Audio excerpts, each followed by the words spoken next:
Okay, today we're playing a game on Volsky Industries. We are in the Gold SR range, and we'll be playing Moira the entire way through. And our current team composition is Reinhardt, D.Va, Genji, Bastion, Moira, and Lucio. So I wouldn't really recommend the Bastion. Seems a bit suboptimal for attacking Volsky Industries, but that's just me. So let's start the game. There's not much to say about it other than that. So we have to attack Volsky Industries, which is always very fun, and we have to do it with Bastion, which will also be very enjoyable. So we chuck the damage orb up there. It is going to do not much of anything, because we're chucking it up into the sky at a tracer, so she's probably not going to hang around and just take that damage. So there's better things we could have thrown that into than just up at the sky at tracer. Did not need to use the healing orb right there. No, you know, we don't want Reinhardt to die. We also don't want to die ourselves, but not really very much going on in this room right now. And by the time something is going on in that room, we don't want to be in that room. So the healing orb ends up doing not much of anything, really. I understand that, actually, hold on, back way the fuck up, because I just remembered that I forgot to point something out right at the start, and it's what we do with our left click right here. It's not really doing this, you know, that regen is definitely on Reinhardt, but we just wasted half our resource right there, right at the start of the round, so that happened, forgot to point that out. Also forgot to point out we're on the console today. What a wonderful video so far. We're on the PS4 today. Consider yourself forewarned. Didn't really need to use the healing orb right there either, because not that many people were actually hurt, and again, just hold left click over them. Damage orb, much better than healing orb. No matter what Overwatch University tries to tell you, the damage orb is definitely the way to go in almost all situations. No need to use the healing orb right here, because we can just hold left click on Lucio or just leave him to heal himself. That healing orb ends up not doing very much of anything at all. It has actually managed to find its way over here. So, it's trying its hardest, goddamn. But, unfortunately, doesn't do very much. So, most of their team is actually dead right now. It's basically just Reaper that's still alive. There's actually someone else. It's still Tracer, of course. Tracer would still be alive. Now D.Va's getting back. It's alright. D.Va's lost her mech. D.Va's not long for this world. Mercy died as well. Bastion's having a great time just sort of killing people as they come through the doorway. I'm not sure why we've come all the way over here. Oh, perhaps to hide from the tire. Understandable. Have a nice day. So we've captured the first checkpoint, miraculously enough. The enemy team just kind of never killed anyone, so we got to capture the checkpoint. I lied to you, Winston's here. Probably unnecessary to use Coalescence, seeing as it's just Winston at that point in time. The rest of his team is now starting to congregate. Having Coalescence right now would be a lot better than when we used it a second ago, because this is when the real fighting is actually starting, not so much when Winston was here. However, it's all still going well. How do I know it's going really well? Because fucking Tracer just died to call mech. So she's tilted about that one. So this is where using the healing orb would be fair enough, because D.Va is very low health, and we don't really want D.Va to die, or lose her mech rather, because it's basically the same thing.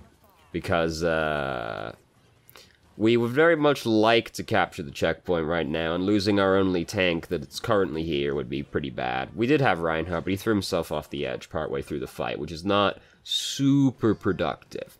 Sorry, we captured it in the end. I'm sure you're not terribly surprised that that's the case, given how that fight was going.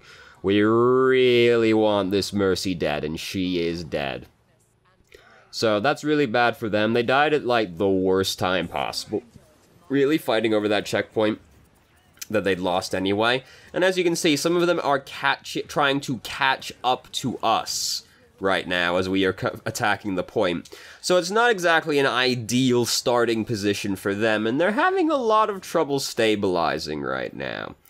It is still a 2 CP map, so, you know, they definitely can, tragically enough, but things are going pretty well. One of them's changed to Sombra. Reaper's teleporting into the middle of the point for some reason. Not really the greatest way to do it. This is fair enough time to use the healing orb, but honestly, like, we actually didn't use the healing orb. That's the time to use the healing orb right there. Everybody's low health, including you.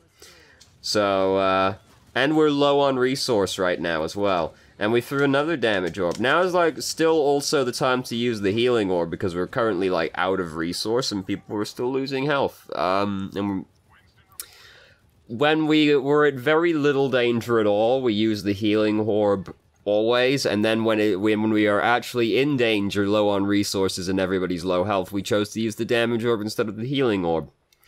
Very, very questionable priorities, anyway. So we lost the fight in the end, but the fight is also still kind of happening, so we get to come back and try again. We start using Coalescence, but there's not that much to use it on, really.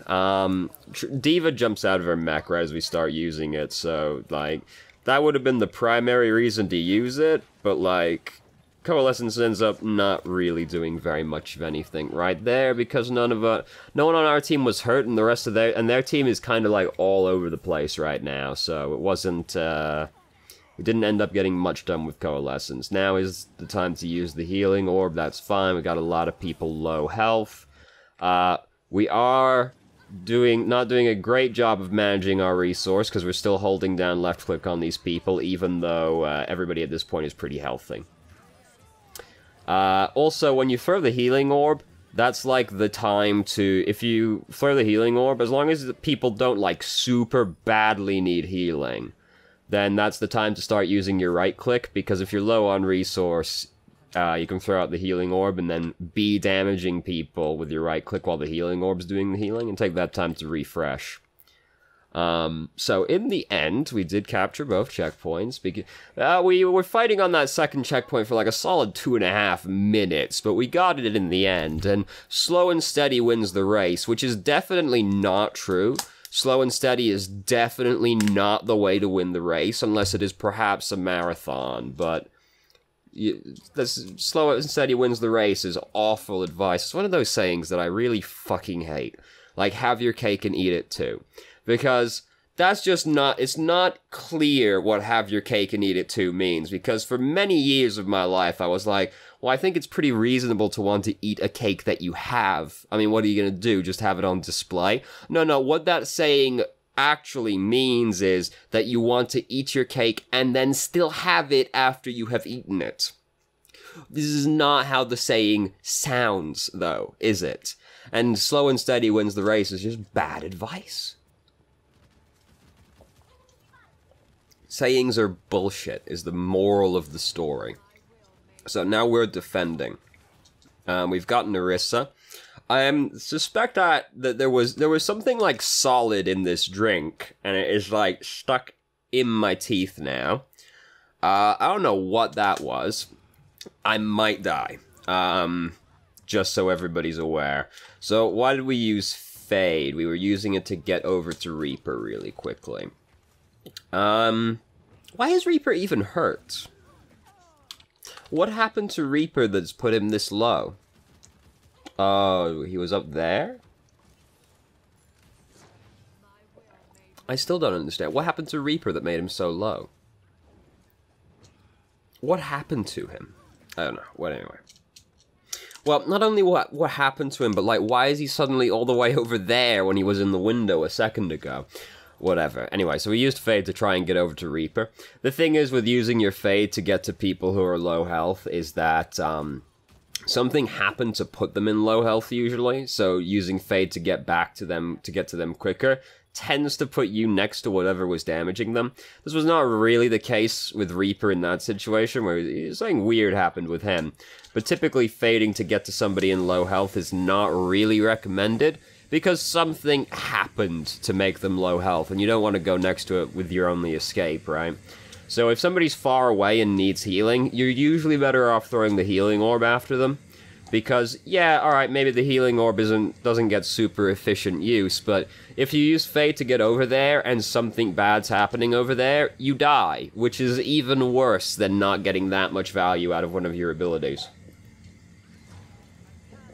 I am fucking dying of, like, dehydration and probably poison, and yet I'm still drinking the poison. This is how you know that I would fail to survive in any disaster situation that you could care to name. Oh, this is probably poisoned. Whatever. It'll be fine. So I don't want to be the one that's alive after the apocalypse, honestly. I don't want to be the dude that has to try, one of the dudes that has to try and rebuild society. Shit's fucking hard. How long is it gonna be before the internet exists again? It's gonna be fucking thousands of years. I don't want to be there.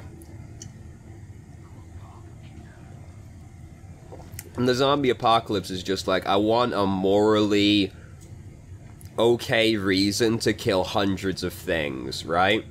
I'm not into that, really, and also I'd die, so I'm not really into any of that. So, we're currently holding down left click mad hard on this diva, like, she's starting to be okay. It's alright. You may lay off it a little bit. Resource management. There are, like, Reapers over here, yeah, but he didn't stay on the diva because things started going badly for them. Oh, shit. And this is why you gotta be careful where you go as Moira.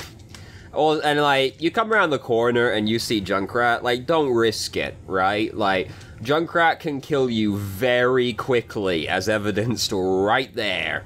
It's just gotta hit you once, then throw the pie in your face, and you die.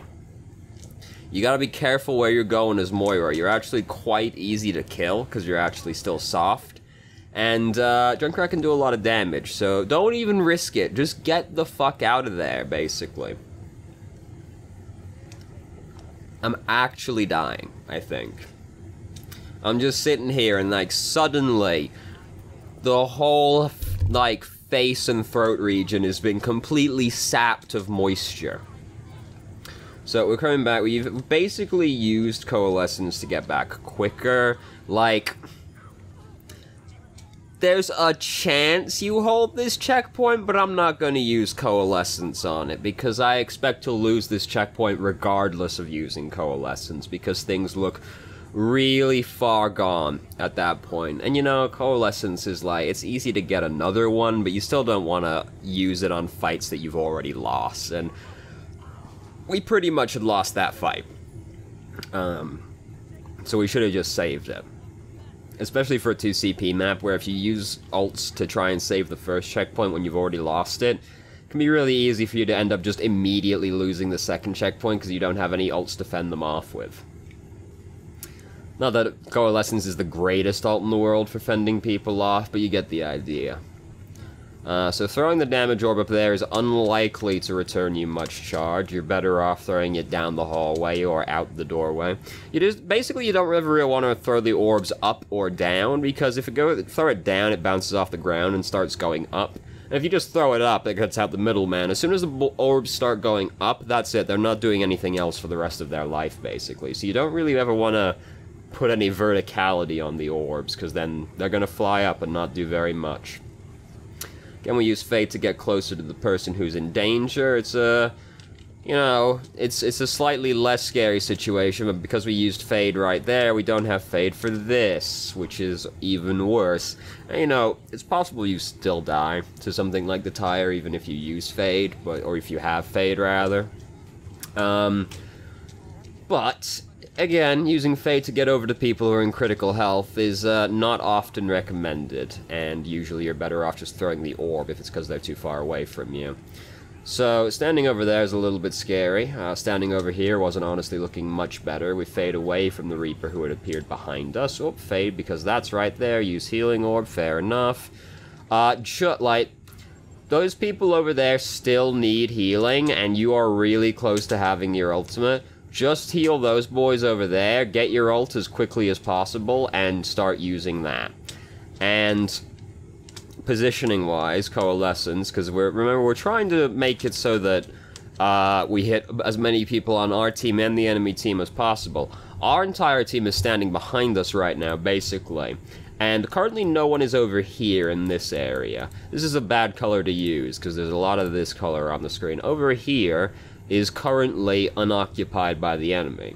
So what we should do, really, is now that we've had got our ultimate, is fade over here, and use coalescence this way, because if there's fire across the point, we'll hit all the enemies on the point, and we'll be able to hit our team who are on the opposite end of the point.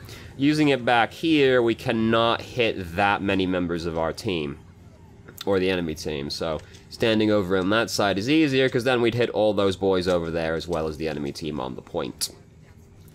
Coalescence is this way, where when you're in the fight, you want to be trying to find the best angle possible to hit as many members of both teams as possible.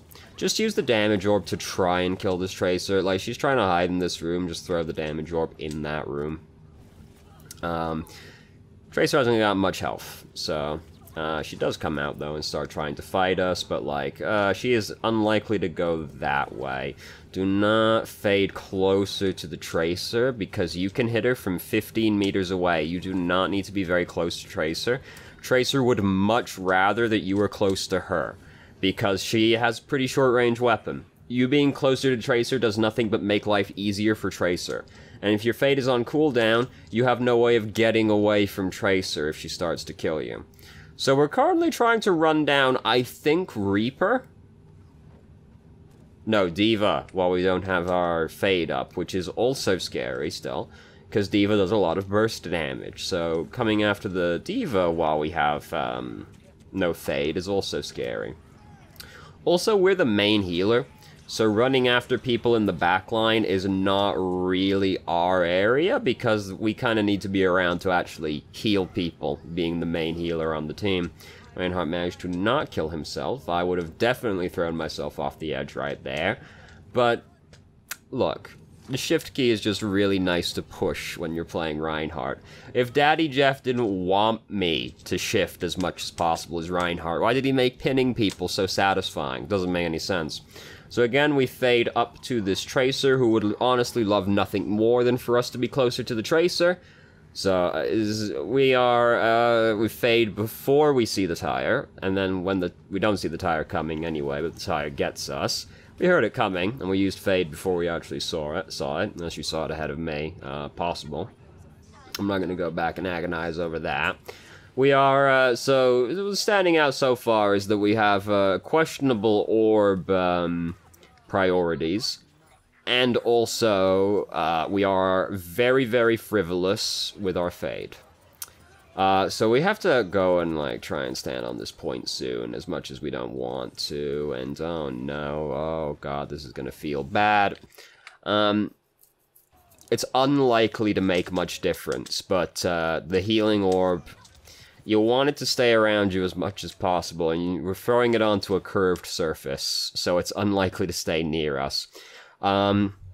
The best thing you can do with the healing orb in this situation is try to get it to bounce back and forth off of, like, either, this wall and this wall, or the wall to the left of us and then the wall on the right side of us, like, off screen. And then it'll bounce around that wall and that wall. And then it'll bounce back and forth across the point a couple of times, whereas throwing it at the center point is just going to make it go straight up, in all likelihood, because that's covered in curved surfaces. You want it to bounce back and forth across the point as much as possible, so that you actually can sustain as long as possible in that kind of situation. Volskaya is one of the easier ones because it does have nice and symmetrical walls on both sides of the point. So, well, not quite symmetrical because that one's significantly smaller than the one on the other side, but you get the idea. Volskaya is one of the easier ones to get to bounce back and forth across the point a few times. In general, like, you want to avoid throwing the orb at something like the center of the point on Volskaya, because look at all these, like, little bumps and ridges on it, right? Like, even if you're aiming at, like, this point, which is mostly flat, Moira's orb is temperamental. It hits any kind of, like, groove on here, it's gonna go off where you don't want it to be going. Route 66 is similar in that, like, it has all the rocks have, like, weird small bumps and grooves on them, so even though it looks like it should go one way, it's gonna go a completely different way. So you have to fade onto the point right there, even though doing so will undoubtedly feel bad. You have to fade onto the point right there, or you're not going to actually get to it in time. Unlikely to matter, but could matter. And also, because we finished with more than 3 minutes, more than a minute, if they got to overtime, they actually wouldn't get to attack. So, if we could have just stalled it out for a little bit longer, it might have mattered. Unlikely to have stalled it for a minute, but you never know. 2 CP maps are funny like that. It doesn't look like it's possible for you to stall it out, and then you end up stalling it out for the entire game. Very well-balanced maps, I know. So now we have to defend again. First checkpoint didn't go super well for us, but the second checkpoint went pretty well. So if the first checkpoint goes a little better, maybe we'll do better, maybe it goes okay. Reaper's already died, so that's a bad start, obviously. Their Reaper's also dead, but they have the spawn advantage on this map. Priorities, we fade into the smaller health kit when we could have chosen to fade into the larger health kit on the right instead of in the center. So the unfortunate thing here is that we have retreated away, and we are the main healer. And again, we're chasing after Tracer while we're the main healer again, so, like, our team we're losing ground over here. We can't really go chasing after Tracers while we're losing ground, because our team will probably need us to heal them. So we've almost got Coalescence. They only have 6 seconds left, so, like, we want this to be the last checkpoint, the last fight we have, so we might as well just use Coalescence to try and secure it. It doesn't look like the best time to use Coalescence, but when there is only 6 seconds left on the clock, just use your ult, because you want that to be the last fight, right? So you just use your ult to try and make sure it's the last fight. So now we're attacking again. I'm pretty sure we saw, yeah, we're attacking with the same comp we had last time. I mean, it worked, right? So, fair enough. They also, I'm expecting to go over there and find, like, a Symmetra and a Bastion, and maybe even a Torbjorn. They have a Hanzo, so, you know, it's a little bit different, but basically, they have a Symmetra. I'm at least half right. When the enemy team only have 30% to defend, they, 33% rather to defend, to be specific, I suppose, the cheese tends to start coming out. So we've used a lot of our resource right here. Just use the healing orb, because you're going to end up blowing through your whole resource, healing up 2 tanks to full health. Or just try and let the regen and Lucio be enough instead, because just holding left click over those boys for so long is just murdered your entire resource. And now that the fight started, we don't have our resource. Also, it's usually not recommended to use Fade to keep up with people who are diving in, because this exact thing can happen. This is why Moira isn't so good with dive comps as well, is that you will probably have to use Fade to keep up with the dive comp as Moira, and then it's really easy for you to die to something like that. So it's not recommended to use Fade to keep up with people diving in. Again, if somebody's diving in and you can't keep up with them, you're better off throwing the healing orb after them rather than fading after them, just because you are so easy to kill if you get caught with Fade on cooldown. People are like, oh, Moira's so hard to kill, she's got a 6-second cooldown, 6-second movement ability. Yeah, but if you get caught with that on cooldown, you do die. Like, you do actually just die. So, we want this to be the last fight as well, so we try using Coalescence. Unfortunately, quite a few people die while we're using it. Now, we have the spawn advantage, and we're starting to win this fight, so Lucio also just ran away instead of contesting the point, but, like, look at their team. It's fucking awful. Easy game. So, who got played the game? It was Junkrat.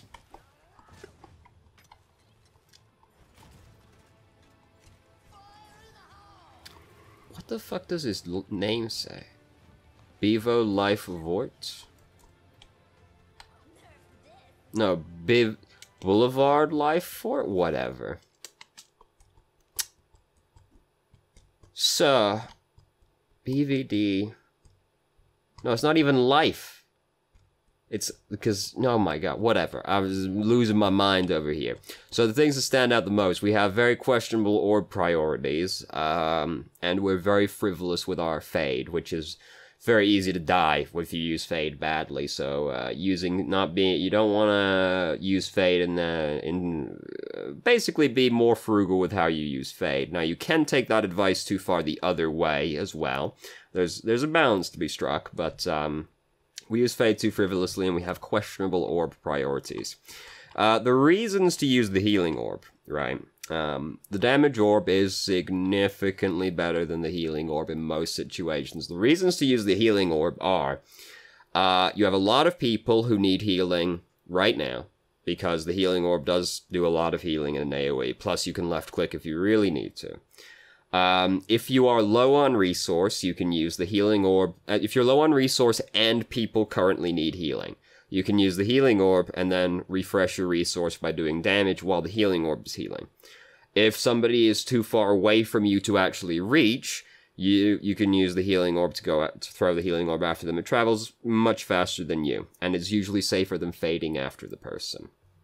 If you need healing, obviously, also the big one. Like, if you need healing, and you don't think you're gonna get healing from another source in any time soon, just use the healing orb to heal yourself, because ultimately dying is really fucking bad, especially for a main healer. So if you need healing right now and it doesn't look like you're gonna get healing anytime soon, just use the healing orb.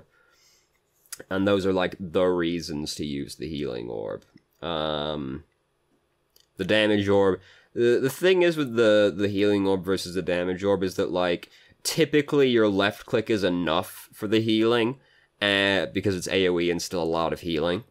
And if you are healing people while using the damage orb, you're just generating even more ult charge.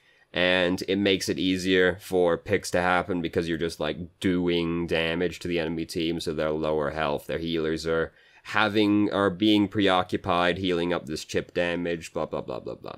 It pressures them as well. They see the orb floating at them, and people just subconsciously walk away from the orb, so it pressures them as well. And it's also just easier to get full value out of the damage orb, right? Because you want to get as much value out of your cooldowns as possible, right? The damage orb does 200 damage, 50 damage per second. And it's really easy to do that by just throwing it into the enemy team. The healing orb is 300 health at 75 per second. It's very hard to get the full 300 health out of the healing orb, except in, like, the situations previously listed.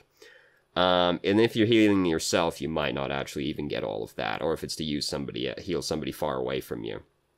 So you want to get as much cool value out of your abilities as possible, right? So the damage orb the orbs are no different, right? The left click's usually enough, and it's very easy to do 200 damage. It's very hard to get 300 healing out of the orb. And the left click is usually enough. It's like how advice for Winston players is try and use Primal Rage as low health as possible so that you also benefit from the healing aspect of it, right? Or if you're playing Roadhog, you want to always recover 300 health from Take a Breather. You don't want to recover like 150, right? It's the same concept with the orbs, basically.